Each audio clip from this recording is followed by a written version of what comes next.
Hello, je suis Christelle Dupart et je suis révélatrice d'artistes visuels chez Les Hangars depuis plusieurs années. Alors que veut dire ce joli nom de métier ? Ça veut dire que j'accompagne les artistes peintres, sculpteurs, dessinateurs, illustrateurs et photographes à se promouvoir et à gagner en visibilité en ligne et en physique. Si vous ne savez pas par quel bout commencer, si vous pensez ne pas avoir les codes du monde de l'art, si vous vous sentez seul et surtout si vous avez besoin d'un coup de boost, de motivation, de sourire et de bienveillance, alors vous êtes au bon endroit. Dans ce podcast, je vous partage tout pour vous aider à développer votre carrière artistique. Que vous soyez dans votre atelier, dans votre voiture ou en train de cuisiner, c'est parti pour l'épisode d'aujourd'hui. Bonjour à tous, je suis ravie de vous retrouver, j'espère que vous aussi. J'espère que vous avez passé une bonne semaine. On se retrouve pour la 28e édition de la Gazette des artistes. Ça passe, ça passe. J'espère que ça vous plaît. J'ai eu pas mal de retours dernièrement sur cette gazette. Il semblerait que ça vous plaise, mais n'hésitez pas à me faire des retours. Parce que c'est vrai que c'est toujours compliqué de rester, d'écrire. J'écris la gazette chaque semaine, je m'enregistre. Et puis je suis toute seule face à mon écran et je me dis, bon, est-ce que je suis à côté de la plaque ou est-ce que ça leur plaît? Est-ce qu'il y a des sujets qu'ils préféreraient aborder? Vraiment, n'hésitez pas à me répondre à cet email ou à faire un commentaire en dessous de cet épisode pour me dire ce qu'il en est. Comme d'habitude, donc comme vous savez, la Gazette, elle existe en version email également, et c'est l'origine d'ailleurs de cette Gazette. Si vous avez envie de la recevoir par email, n'hésitez pas à vous inscrire, je mettrai le lien juste en dessous. Elle arrive dans votre boîte mail tous les dimanches à 18h.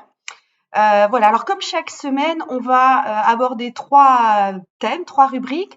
D'abord le dossier de la semaine, on va parler un peu plus en détail d'un sujet en particulier. Ensuite, je vais vous partager une rubrique pour aller plus loin par rapport à ce sujet-là. Et enfin, je vais vous partager comme chaque semaine quelques livres, podcasts ou articles que j'ai trouvé intéressants, que j'ai découvert récemment ou pas, mais en tout cas que j'ai trouvé intéressant de partager avec vous. J'espère que tout ça vous plaît.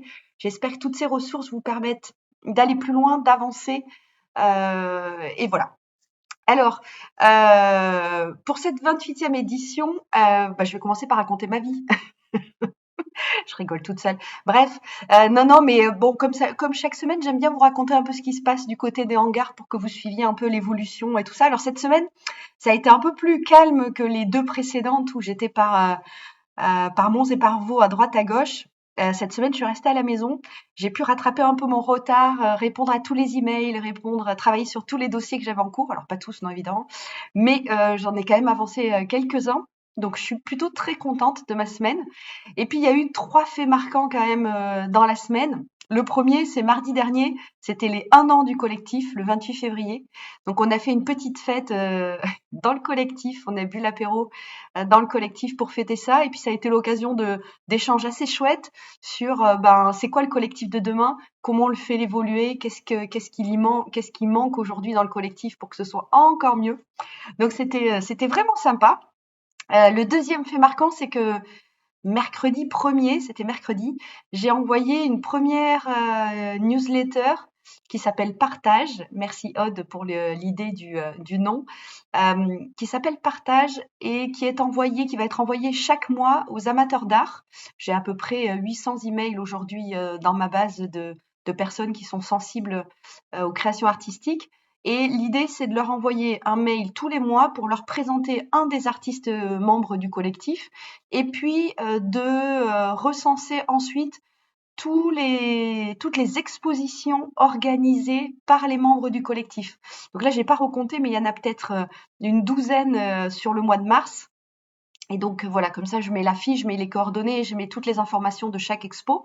Et comme ça, les amateurs d'art pourront venir rencontrer les membres du collectif en vrai. Voilà, ça c'était le deuxième fait marquant. Et puis le troisième, c'est que j'ai eu la chance d'aller au vernissage d'une expo collective, du mini-collectif Les Arquitaines, parce que vous savez que dans le collectif, il y a des mini-collectifs qui n'ont rien de mini, mais qui s'appellent comme ça. Et en fait, ce sont des artistes membres du collectif qui se regroupent entre eux par zone géographique. Et puis ensuite, ils volent de leurs propres ailes et certains d'entre eux organisent des expos collectives, d'autres travaillent ensemble, d'autres se soutiennent, d'autres tout ça mélangé. Peu importe, mais en tout cas, moi j'ai eu la chance d'aller au vernissage des Arquitaines jeudi soir. Donc bravo à eux pour cette première expo collective et j'espère que c'est le début d'une longue aventure. Voilà, et merci de m'avoir invitée surtout. Voilà pour les 3 faits marquants de la semaine. Alors on va rentrer dans le vif du sujet. Je vous propose cette semaine qu'on parle et parce que c'est une question qu'on me pose sans cesse, pas plus tard que hier on me l'a encore posée. En fait, par où commencer quand on veut se professionnaliser et vendre ses créations? Par où on commence? Parce que c'est vrai que quand on va sur les réseaux sociaux, on voit une multitude de choses, on voit plein d'informations, c'est très tentant de tester ça, puis faire ça. Le problème, c'est qu'on le fait pas les uns à la suite des autres, c'est qu'on fait tout en même temps. On est tous pareils. Et en fait, ben non, ça ne fonctionne pas comme ça. Et c'est vrai que ça, c'est quelque chose que je me suis posé aussi beaucoup au début quand j'ai lancé mon activité. Mais ok, je vois tout ça, mais qu'est-ce que je fais moi concrètement? Par où je commence? Il vaut mieux que je commence par ça ou plutôt par ça? Ou bon, voilà, on est un peu perdu au milieu de tout ça. On a une multitude d'informations, donc ça c'est top d'avoir toutes ces infos, mais après, faut-il en faire quelque chose? Voilà. En tout cas, comme je le répète très souvent, il faut vraiment que vous gardiez en tête que vous êtes entrepreneur. Vous êtes entrepreneur au même titre que moi, au même titre que n'importe quelle personne qui a créé sa société. Et après, nous avons tous nos spécialités. Donc vous êtes artiste. Moi, j'accompagne les artistes. Il y en a d'autres qui font de l'informatique, d'autres qui font peu importe. Mais notre point commun, c'est qu'on est artiste. Et quand on est artiste, quand on est entrepreneur, pardon, je bug. Notre point commun, c'est qu'on est et c'est peut-être un lapsus révélateur, tiens, ça va, ça va en faire rire certains, je pense. Quand on est entrepreneur, eh bien, il faut avoir cette démarche entrepreneuriale. Ça veut dire quoi? Ça veut dire que un entrepreneur, il est là pour faire vivre sa société, pour se faire vivre à lui aussi et potentiellement aux gens avec qui il travaille. Ça veut dire vendre, ça veut dire gagner de l'argent, ça veut dire être rentable, ça veut dire minimiser les coûts, ça veut dire avoir une démarche professionnelle, ça veut dire plein de choses en fait. D'accord? Ça veut dire démarcher de façon professionnelle. Bon, il y a plein d'impacts, mais il faut vraiment, ça veut dire faire un planning priorisé. Bon, plein de choses, vous voyez. Et ça, faut vraiment que vous soyez dans cet état d'esprit-là.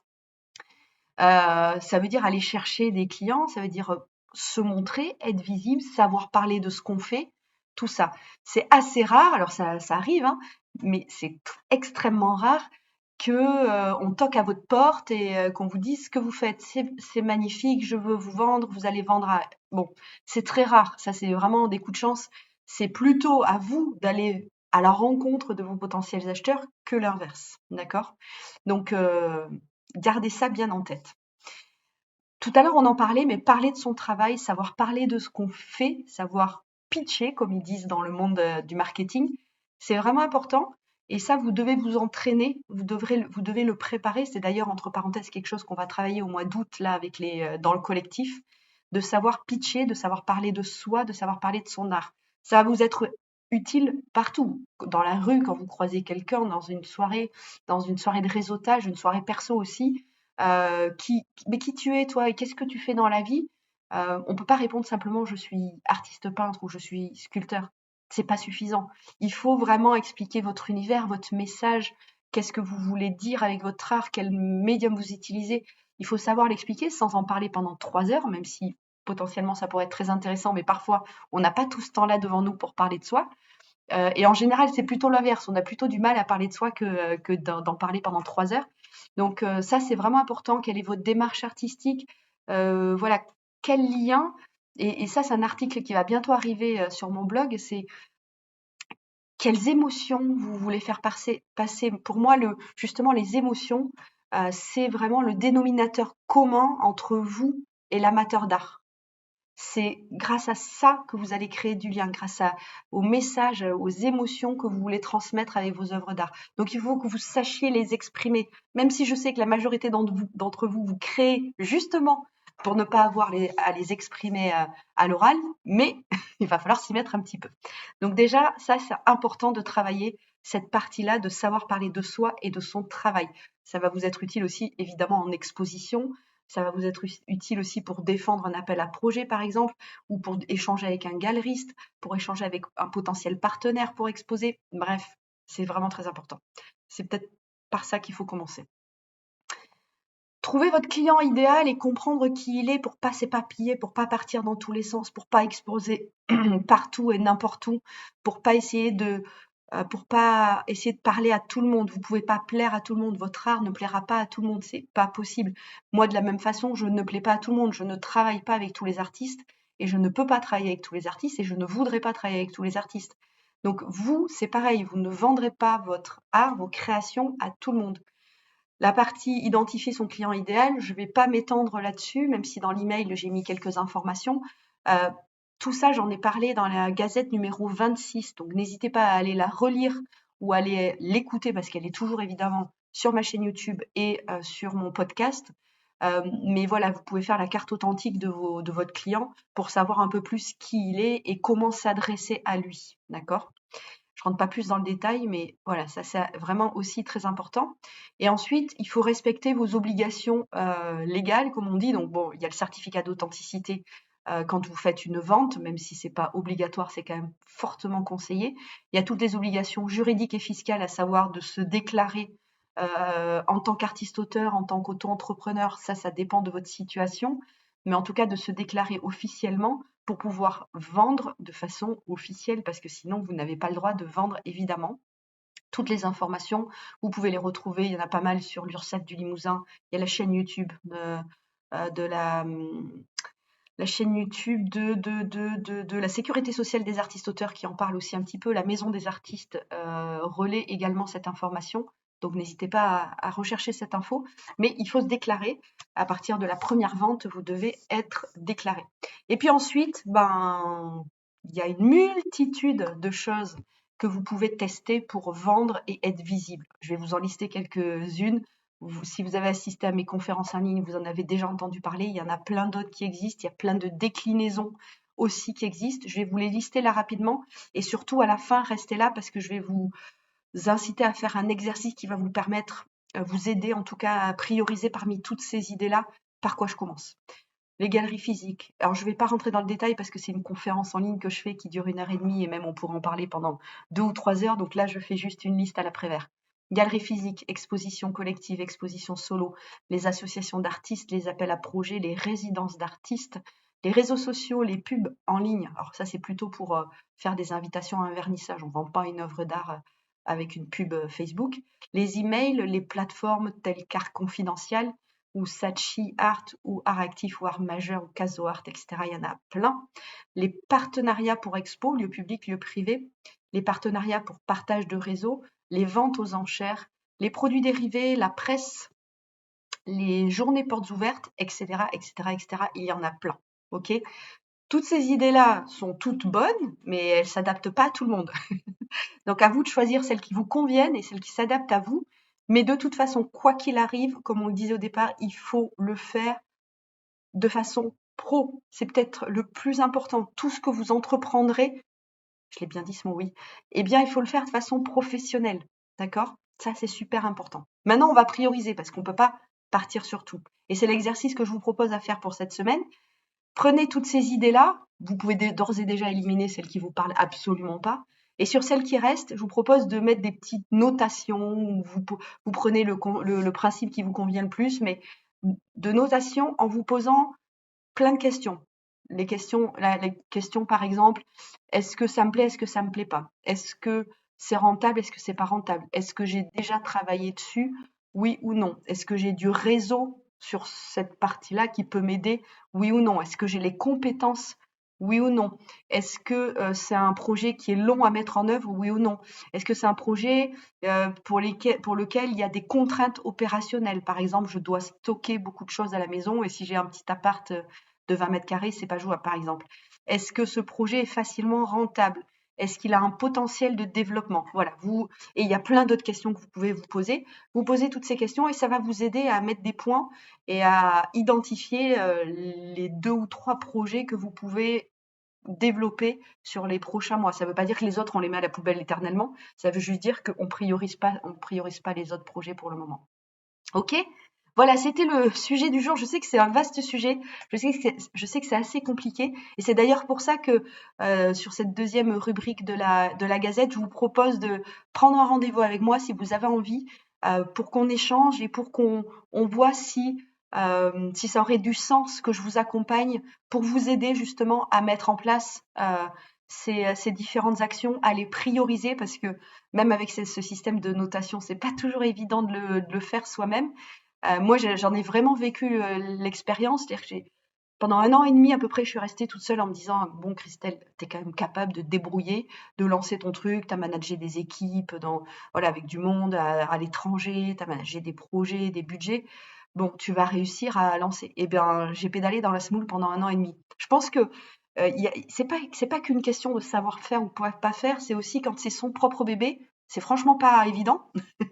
Bon, il y a tout un truc, il y a de l'émotion, je pense. Il y a quelque chose de plus fort qui fait qu'on s'en mêle un peu les pinceaux et on veut tellement que ça fonctionne. Puis on nous répète tellement que c'est compliqué, que c'est très difficile, qu'on a envie de tout faire pour nous pas se planter. Et on va droit dans le mur. Et c'est vrai que moi, quand j'ai commencé à me faire accompagner, alors vous, pour ceux qui me suivent, vous savez que j'ai été accompagnée par Biba, par Adrien aussi, les deux sont intervenus dans le collectif d'ailleurs. Et c'est là où, clac, il s'est vraiment passé quelque chose. Après, c'est quand même long à mettre en place, ça se fait pas du jour au lendemain, mais au moins ça m'a permis de me structurer, de m'orienter et de prendre le bon chemin et de pas partir dans tous les sens et de pas m'épuiser. Si vous voulez, et c'est peut-être pas adapté à vous, j'en sais rien, mais en tout cas, si vous voulez, je vous mettrai le lien en dessous. Vous pouvez prendre un rendez-vous avec moi de 30 minutes. On en discute, on voit si ça a du sens ou pas, on voit comment je peux vous aider à aller plus loin et à vous professionnaliser dans votre démarche. Ok? Voilà pour la deuxième rubrique. Et enfin, la troisième, donc je vous partage 3 ressources cette semaine. La première, alors il y en a 2, c'est Annelise Stern. La première, c'est un bouquin qu'elle a sorti, qui me plaît beaucoup, que j'ai pas encore lu, mais en tout cas le sujet me plaît, me parle, donc je pense que je vais pas tarder à le lire. Le titre, c'est Les questions bêtes de l'art, autobiographie d'un lien à l'art. Et en fait, dans ce livre, elle répond à des questions très générales, du style: l'art, c'est quoi? L'art, est-ce que ça doit être beau? L'art, ça sert à quoi? Quel est le rôle de l'artiste? Qu'est-ce qu'une bonne œuvre d'art? Vous voyez, toutes ces questions qui n'ont pas vraiment de réponse, mais en tout cas, elle y a apporté ses réponses à elle, et je trouve ça assez intéressant. Donc, je vous ai mis le lien si, pareil, en dessous de l'épisode, le lien si vous voulez vous le procurer. Annelise, elle a également créé un podcast qui s'appelle Art Girls Talks. Et c'est un podcast quotidien où elle parle du monde de l'art, de l'entrepreneuriat et du féminisme. Donc si ça vous branche d'aller écouter ce qu'elle fait, elle a aussi créé une galerie qui s'appelle la Art Girls Gallery, pardon pour mon accent, où elle partage toutes ses réflexions sur le monde de l'art et sur les femmes dans l'art. Donc c'est assez engagé, mais assez chouette. Et puis enfin, une troisième ressource, c'est un podcast d'une amie à moi qui s'appelle Sandra, qui depuis 4 ans, je crois, a le podcast Les Équilibristes. J'aime beaucoup, beaucoup Sandra, j'adore son podcast. Et en fait, tout son sujet à elle, tout son credo, c'est l'équilibre entre vie perso, vie pro. Comment intégrer tout ce qui se passe dans notre vie pour quand même rester serein, profiter, etc. Elle en parle très bien dans ce podcast-là. Elle a aussi un compte Insta, bien sûr, qui s'appelle Les Équilibristes également. N'hésitez pas à aller écouter ce qu'elle fait. Elle a une voix en plus très douce. Je trouve que c'est vraiment agréable de l'écouter. Voilà, c'était les 3 ressources de la semaine. J'espère que cette gazette vous a plu. Une fois de plus, n'hésitez pas à me faire un retour. C'est important pour moi de pas rester toute seule derrière mon écran. Si vous me connaissez un peu, vous savez que j'ai besoin d'échanges. Et si vous me connaissez pas encore trop, voilà, moi c'est vraiment, et c'est ça que j'essaie de garder aussi dans le collectif, c'est cette chaleur humaine, c'est ce lien, pour moi c'est ça le secret je sais pas, du bonheur, quoi, en fait, vraiment. Donc, n'hésitez surtout pas à me répondre et à me poser vos questions, à me mettre des commentaires, tout ça, tout ça. Voilà, j'en ai fini. J'espère que je vous ai pas trop rempli la tête de trop de choses. Je vous souhaite en tout cas une très belle semaine et puis je vous dis à la semaine prochaine pour une nouvelle gazette. Salut tout le monde!